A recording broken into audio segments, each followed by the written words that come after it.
बिस्मिल्लाहिर्रहमानिर्रहीम।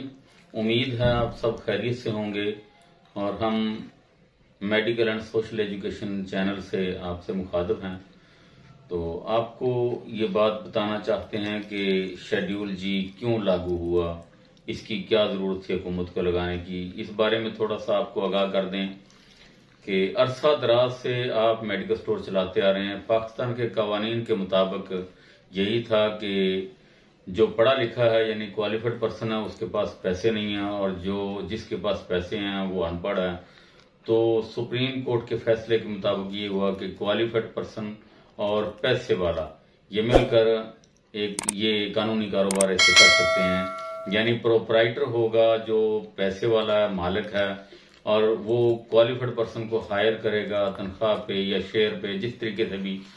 तो वो दोनों मिलकर मेडिकल स्टोर बना सकते हैं। प्रोपराइटर सिर्फ और सिर्फ अपने पैसों के लेन देन का जिम्मेदार होता है और क्वालिफाइड पर्सन जो है वो अद्वियात की खरीदो फरोख्त का जिम्मेदार होता है।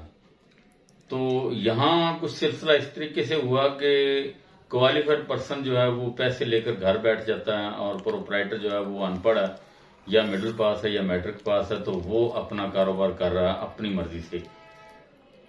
लेकिन उसको ये इल्म नहीं है कि कौन सी दवाई किस स्टैंडर्ड पर रखनी है, ये किस शेल्फ में रखनी है, इसकी क्या हिफाजत है, इसकी क्या जिम्मेदारी है, इसको कैसे फरोख्त करना है। और कुछ दवाइयां कंट्रोल थी जिनके लिए हुकूमत ने आपको स्टॉक रजिस्टर दिए हुए थे कि इन दवाइयों को इनमें दर्ज करें, और इनको दर्ज करने के बाद जब नुस्खा आपके पास आएगा उस डॉक्टर का नाम, मरीज का नाम और जो दवाई लिखी हुई है, फर्ज कर लें ट्रैंकुलाइजर है या आपके पास कोई हार्मोनल दवाई है या स्टीराइड है कोई, इस दवा को आप अपने रजिस्टर में दर्ज करें।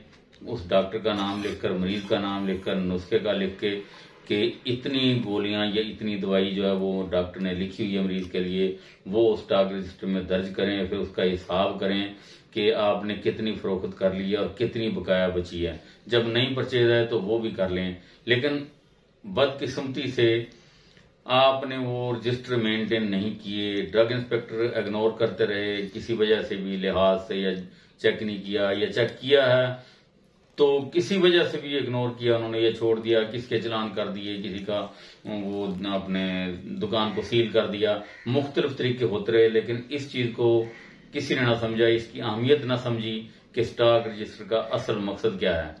जब ये रिपोर्ट्स ऊपर तक गई, हुकूमत के पास पहुंची, तो वहां पर वो जो पढ़े लिखे बैठे थे उन्होंने अपने तरीके से ये बना लिया कि ये काम क्वालिफाइड पर्सन ना तो स्टोर पे मौजूद होता है और ना ही वो काम करता है और ना ये स्टॉक मेंटेन हुए।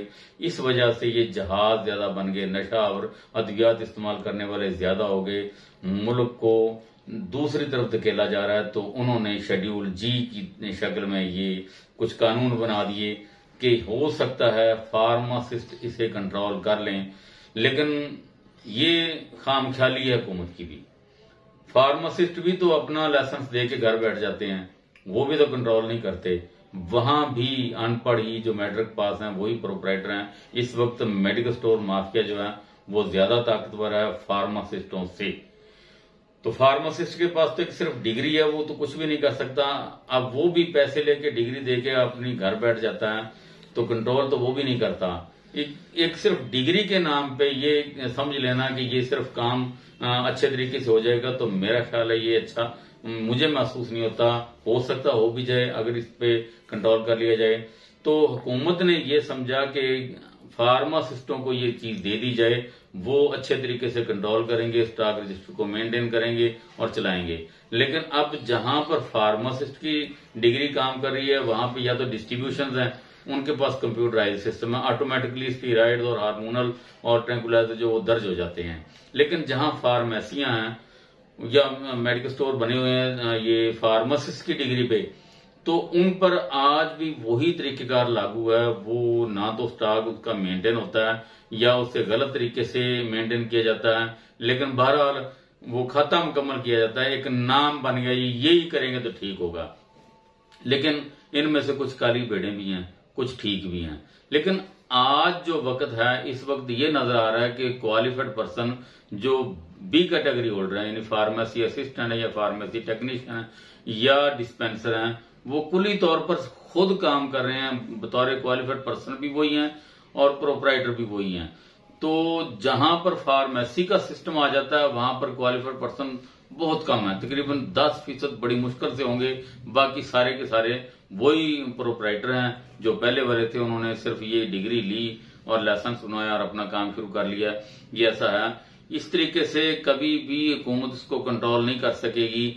ये ऐसा कभी भी नहीं हो सकता। हाँ, एक तरीकेकार बनाया जा सकता है स्टेक होल्डर को साथ लेकर, यानी बी कैटेगरी होल्डर भी हों, फार्मासिस्ट भी हों, मेडिकल स्टोर के प्रोपराइटर्स भी हों, सबको मिल बैठकर ये एक लाएअमल तैयार करना चाहिए कि हम इसको कैसे मेंटेन करेंगे। अगर ये मेंटेन हो गया तो इंशाल्लाह सब कुछ ठीक हो जाएगा, वरना ये सारे का सारा निजाम तितर बितर हो सकता है। अगर मेडिकल स्टोर बंद होते हैं तो किसी को दवाई नहीं मिलेगी और फिर वो माफिया फार्मेसी वाला तेज हो जाएगा, उससे भी कंट्रोल नहीं होगा।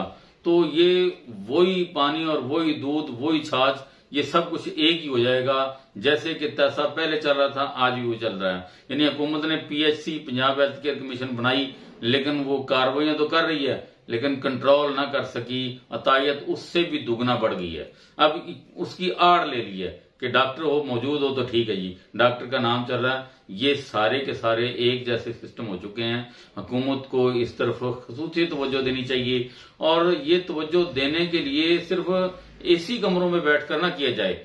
ये आप बैठें, स्टेक होल्डर को साथ लें और साथ में फार्मासिस्ट भी हों, असिस्टेंट फार्मासिस्ट भी हों, प्रोपराइटर्स भी हों, सारे के सारे मिल बैठकर एक लाएअमल तैयार करें। उसके मुताबिक ये अद्वियात का निजाम चलाएं तो फिर ये बेहतर होगा, वरना ये जूं का तूं चलता रहेगा और हम कुछ ना कर सकेंगे।